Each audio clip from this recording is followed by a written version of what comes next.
여러분의 건강에 대한 상식 업그레이드 시켜드리는 생활 플러스 시간입니다. 요즘같이 무덥고 햇살이 따가운 여름날 여성들에게 요즘 고민이 뭡니까? 라고 묻는다면 피부라고 답하시는 분들 많으실 텐데요. 한번 망가지면 돌아오지 않는 피부, 큰 병으로 번지기 전에 미리 예방하고 안전수칙을 꼭 지켜야 할 텐데요. 그래서 오늘의 주제를 여름철 피부 질환으로 정해봤습니다. 여름철에 조심해야 할 피부 질환의 모든 것. 지금부터 자세히 알려드릴 테니까요. 오늘도 끝까지 함께 해주시기 바랍니다. 자, 오늘 그 궁금증을 풀어주실 명지병원 피부과 최한규 교수님 나와주셨습니다. 교수님 안녕하세요. 안녕하세요. 네, 요즘같이 이렇게 무더운 여름날이면요, 이 강한 햇빛에 의한 화상만 생각하기 쉬운데요. 그게 다가 아니죠. 어떤 것들이 또 있나요? 흔히 여름철에 피부과 외래에서 가장 흔하게 볼 수 있는 피부 질환들은 첫 번째로 곰팡이에 의해서 발생되는 피부 질환, 즉 무좀이 가장 대표적이겠죠. 그리고 세균에 의해서 발생되는 피부 질환들, 네. 강한 햇볕에 의해서 발생되는 일광 화상, 네. 또 자외선에 의해서 악화되는 기미나 주근깨 같은 피부 질환들이 있고요. 네. 또 이제 여름철에 야외 활동을 많이 하다 보니까 벌레에 물려서 발생되는 곤충 교상과 같은 것들이 있습니다. 여름철 피부 질환이 종류만 다양한 게 아니라 원인도 굉장히 다양한데요. 자, 그럼 지금부터는 그 질환을 하나씩 살펴보도록 할게요. 먼저 곰팡이에 의한 피부 질환인데요. 딱 들어도 무좀을 말하는 것 같은데 맞나요? 네, 가장 대표적인 게 무좀이죠. 네. 무좀이라고 하면 흔히 우리가 발에 발생되는 곰팡이성 질환을 무좀이라고 부르게 되고요. 네.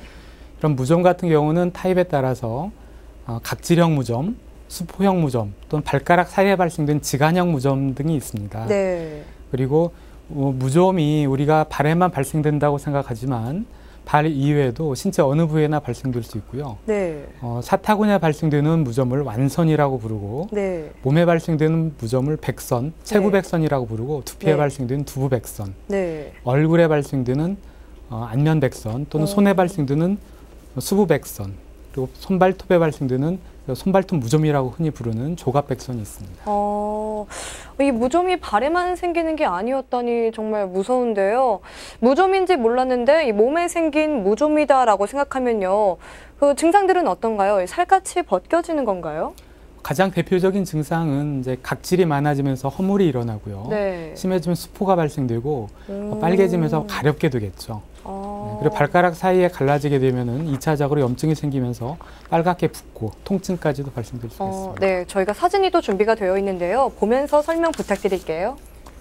이제 발톱에 발생되는 조갑백선의 모양인데 주로 이제 발톱이 노래지면서 두꺼워지고 쉽게 부러지는 그런 특징을 보입니다. 그래서 주로 발바닥에 무좀이 있으신 분들이 발바닥 무좀 치료를 잘 하지 않았을 때 장기간 방치하게 되면 발톱 무좀까지 진행이 되고요. 주로 이제 노령 환자층이나 아니면은 당뇨가 있으신 분들이 쉽게 발생이 됩니다. 네. 지금 보시는 것은 이제 몸에 발생되는 체부백선, 몸백선증이고, 네. 몸백선증은 신체 어느 부위에서나 다 발생될 수가 있습니다. 주로 모양은 주로 동그랗게 동심원 모양으로 바깥으로 퍼져나가는 양상을 보이면서 각질이 있고요, 빨개지고 역시 많이 가려운 특징이 있습니다. 네, 얼굴에 발생되는 얼굴 백선증도 몸에 발생된 백선증과 증상은 거의 유사하지만 발생된 부위가 얼굴이다 보니까 사람들이 이제 습진과 헷갈려가지고 습진 치료를 하는 경우가 많이 있어요. 네. 습진 치료를 하게 되면 오히려 곰팡이 질환에 대한 진단이 늦어지고 오히려 치료가 늦어지면서 나중에 자국도 남기게 되고 악화되는 경향이 있습니다. 네.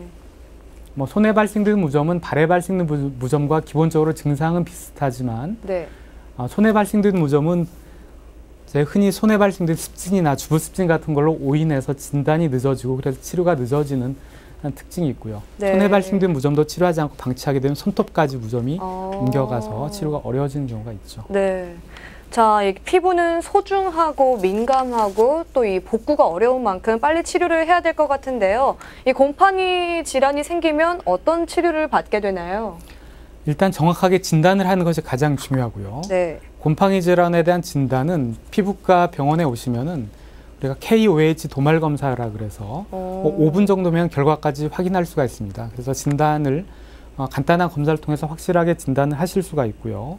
정확하게 진단이 된 이후에는 복용하는 약물과 연고를 통해서 치료가 가능한데 대부분 손발 무좀이라든지 몸에 발생된 무좀은 4주 내지 8주 정도의 약물 치료로 완치가 가능하고요. 네. 단지 이제 손톱이나 발톱에 발생된 조갑백선 같은 경우는 6개월 정도의 좀 장기간 치료가 필요합니다.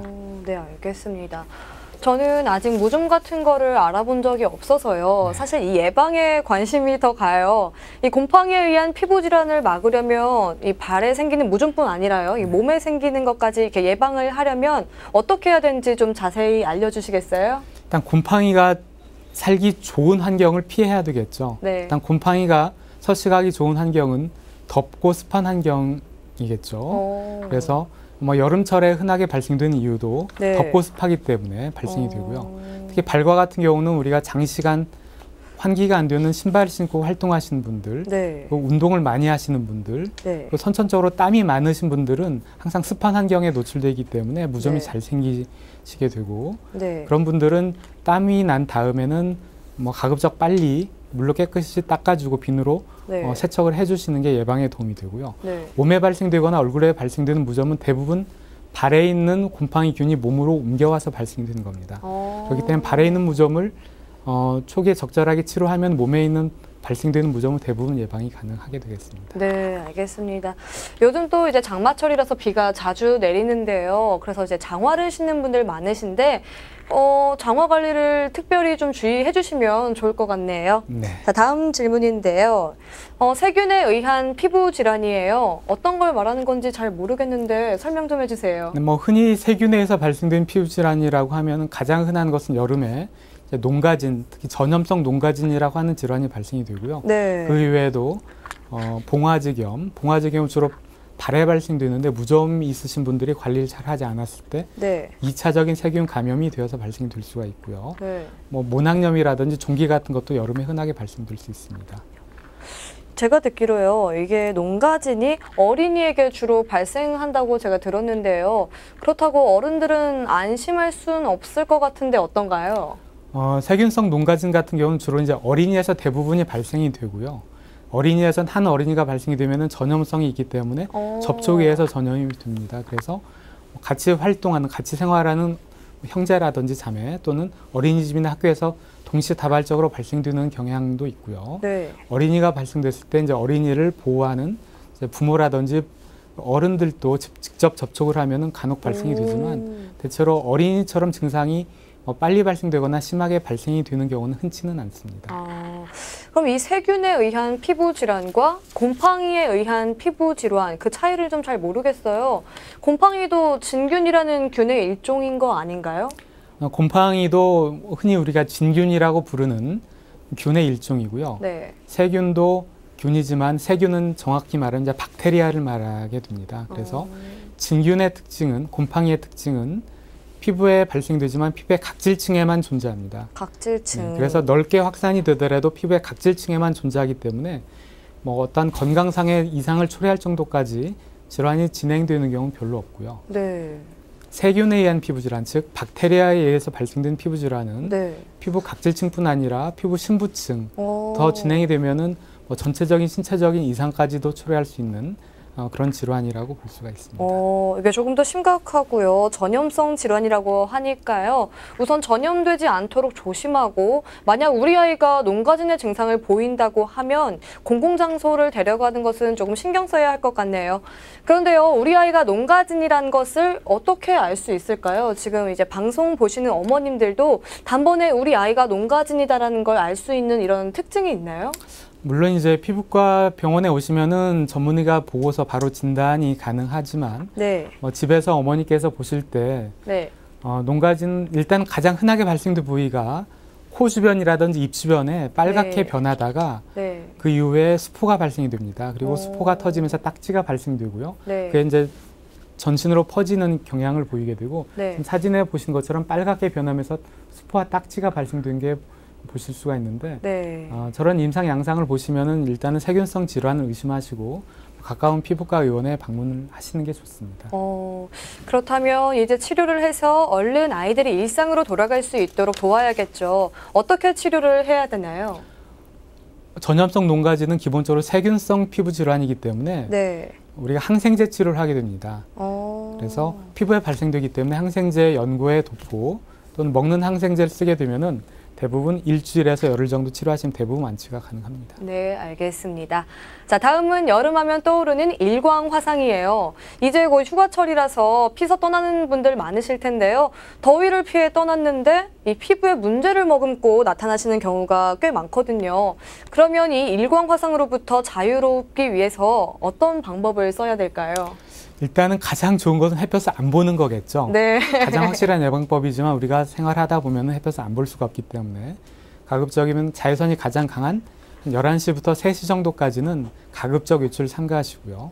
외출을 하시게 되면은 모자, 챙이 큰 모자를 쓰신다거나 피부를 네. 가급적 좀 보호할 수 있는, 덮을 수 있는 의복을 착용하시고요. 네. 그렇게 하기도 힘드신 경우에는 자외선 차단제를 잘 발라서 네. 피부가 직접적으로 자외선에 많이 노출되는 것을 가급적 줄여주는 것이 가장 확실한 예방법이라고 할 수가 있습니다.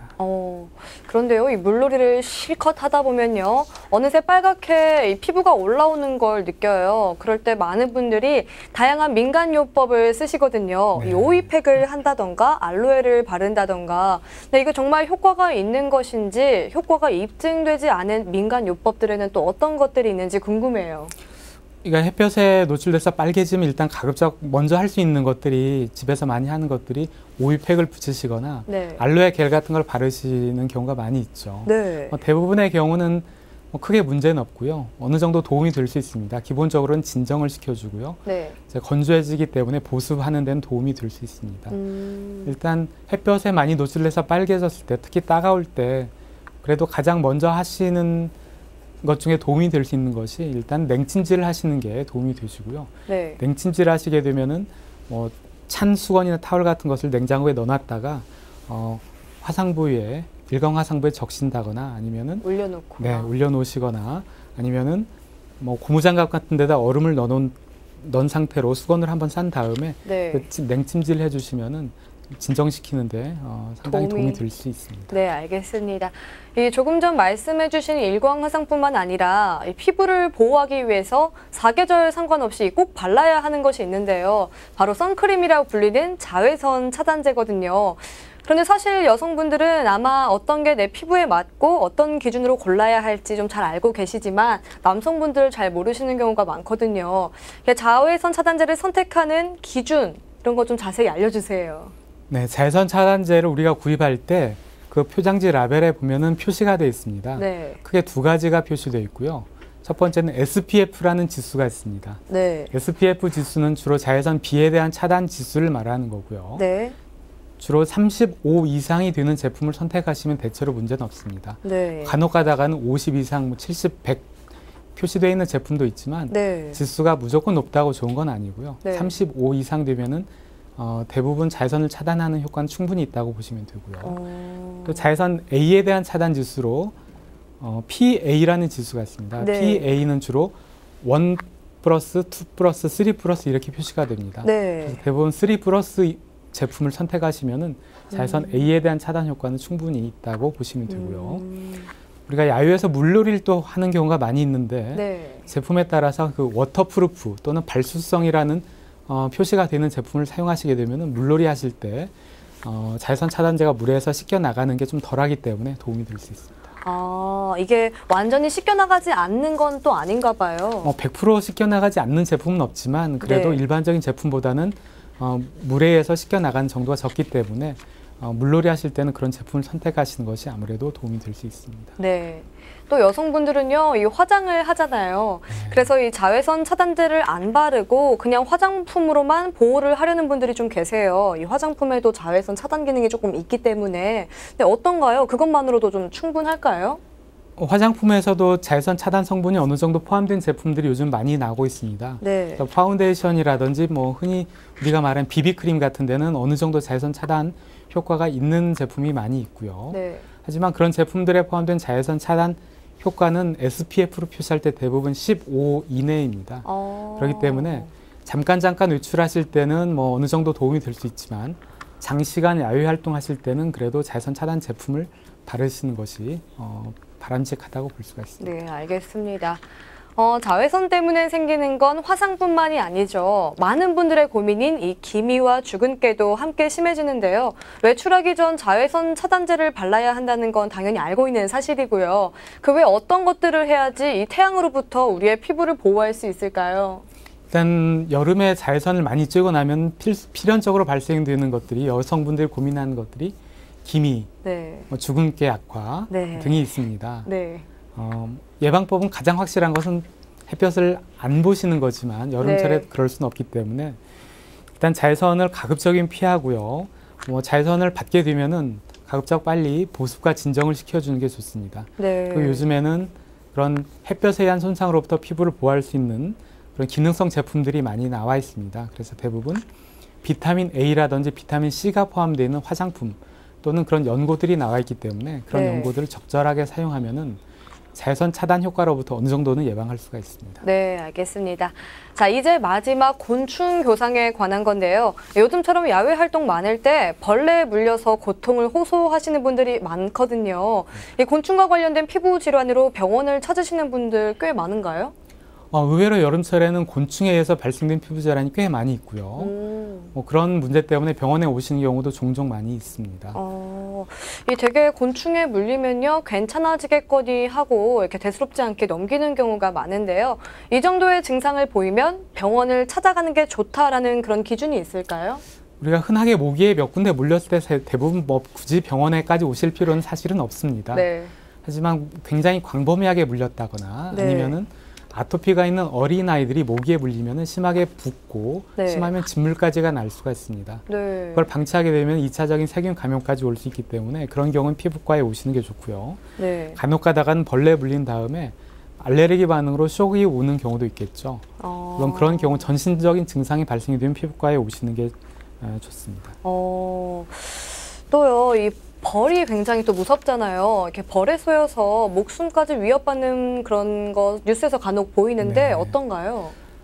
이제 벌에 물리게 되면은 붓게 되고 통증이 상당히 심하게 되죠. 네. 사실 그 정도까지는 우리가 집에서도 처치할 수가 있지만 네. 벌에 물린 다음에, 벌에 쏘인 다음에 네. 호흡이 곤란해지거나 호흡이 가빠지고 가슴이 답답해지는 증상이 나게 되면은 우리가 쇼크의 전조 증상으로 볼 수가 있습니다. 벌 독에 포함되어 있는 아피톡신이라는 독소에 대해서 알레르기가 있는 경우는 쇼크가 발생될 수 있고요. 그런 증상이 있을 때는 가급적 빨리 병원을 오시는 게 가장 최선책입니다. 네, 알겠습니다. 지금까지 좋은 말씀 잘 들었고요. 오늘 나와주셔서 감사합니다. 네, 감사합니다. 오늘도 여러분의 건강 지식을 넓혀드리는 유익한 시간이 됐길 바라고요. 무덥지만 건강한 여름 보내시려면 피부 관리에도 꼭 신경 쓰셔야 한다는 것 기억해 두시기 바랍니다. 오늘도 함께해 주신 여러분 고맙습니다.